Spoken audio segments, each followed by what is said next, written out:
Out of the mud and chaos of World War I came one of the smartest survival tricks ever built, a trench shelter that kept men dry, hidden, and alive while the world exploded above them. Soldiers didn't just dig a hole and hope it worked. They engineered underground shelters that blended protection, drainage, and camouflage so well that honestly, modern survivalists could still learn a thing or two from them today. On the forgotten war fronts, we're uncovering this lost art and showing how you can build a version of it right in your backyard with simple materials.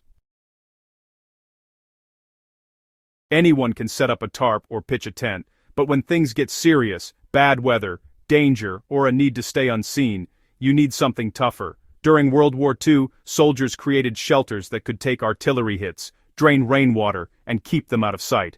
Their survival depended on getting the design right, and that same logic applies today. You don't need fancy gear, just smart design and an understanding of how to work with the ground, not against it.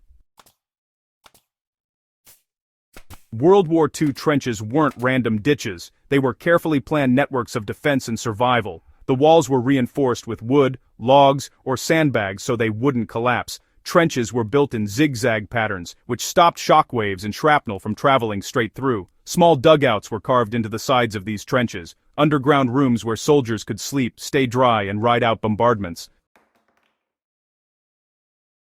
These structures worked because of smart engineering. Builders studied the ground. In dry chalk soil, they could dig deep and make strong walls. In wetter clay, they had to build higher, add drainage, and constantly reinforce the sides. Everything came down to staying dry, stable, and invisible.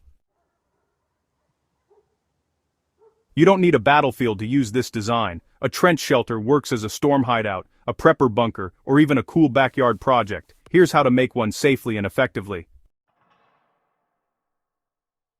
Find a spot that's slightly sloped, so rainwater runs off instead of pooling. Avoid low areas where water gathers. World War II soldiers learned the hard way that even a perfect trench was useless if it turned into a swamp overnight. Start by digging a trench about knee to waist deep. If you want more space, make it longer and slightly wider. Line the walls with wooden planks, logs, or stacked sandbags. This keeps the dirt from caving in. You can also press smaller sticks or boards across the sides for extra support. Don't leave the top open. Lay thick planks, old boards, or even corrugated metal across the trench. Then, pile a thick layer of dirt on top, at least a foot deep. This adds insulation, protects against weather, and, hides the shelter. Cover the area with grass or leaves to make it to danwitsi. Wotsrin wanser stansa bebredi then brassen badet opowadas. That yambansher dursur, onto do. Nan and then andoranenderson, anda. Nothing ruins a shelter faster than standing water. Soldiers use duckboards, wooden slats laid across the floor to keep their boots above the mud. You can copy this by using wooden pallets or boards. If you can, dig a small side drain or channel filled with gravel so rainwater flows out instead of in.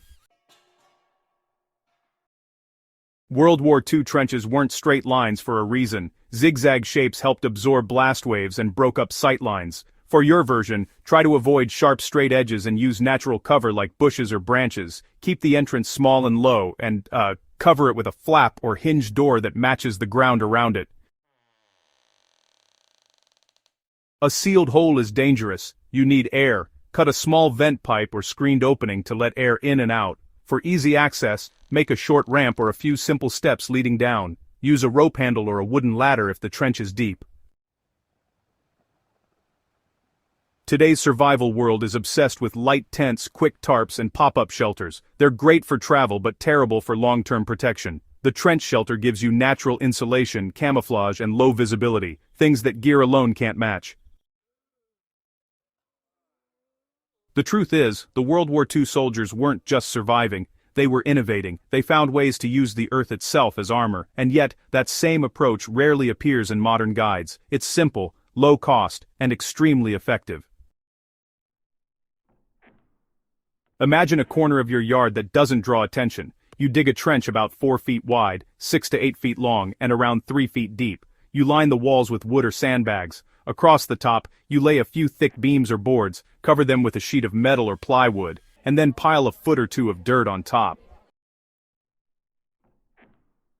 Inside, you lay down pallets or gravel for the floor, maybe even a bench. You cut a vent near the top for air and build a small entry door that seals well. Once it's covered with dirt and grass, it blends right into the landscape. It's simple, sturdy, and it looks like nothing from above, exactly how World War II engineers wanted it. Water is, your biggest enemy. You should always check the ground before you dig. If you hit wet soil early, it's best to pick a higher spot, and always build some way for water to escape.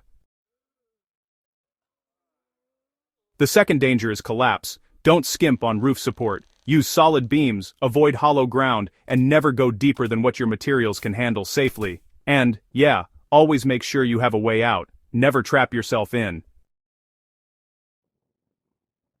The soldiers of World War II didn't have luxury. They had determination, dirt, and engineering. What they built in the worst conditions on Earth can still teach us how to stay ready in our own world.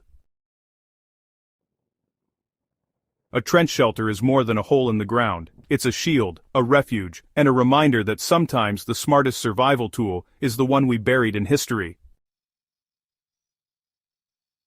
So, if you're serious about survival, history, or just love learning old-school tricks that actually work, this is one worth trying.